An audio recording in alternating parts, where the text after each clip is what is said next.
अस्सलाम नाज़रीन, Sindh online TV में भलीकार आवां हैं मोहम्मद पवार शामिल करूं था हिन वक्त जो खबरूं। नाज़रीन, ठट्टे में दरगाह सैयद हसन अली शाह बुखारी बिगाड़ मोरी जो 3 रोज़ा सालियानो उर्स मुबारक थियो।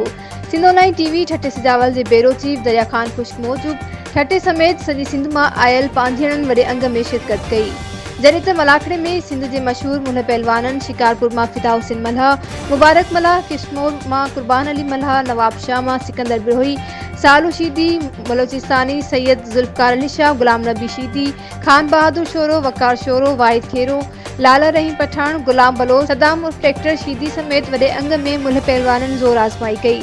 जॾहिं त मेले में वॾेरे गुलाम रसूल मेरान खोर, नज़ीर अहमद भुट्टो, उर्स भुट्टो, अब्दुल कादिर शोरो, अयाज अली वलहारी, मुनीर अहमद, मीरान खोर ऐं ॿियनि इंतज़ाम सरअंजाम ॾिना। वधीक खबरुनि जी अपडेट्स जे लाइ ॾिसंदा रहो सिंध ऑनलाइन टीवी।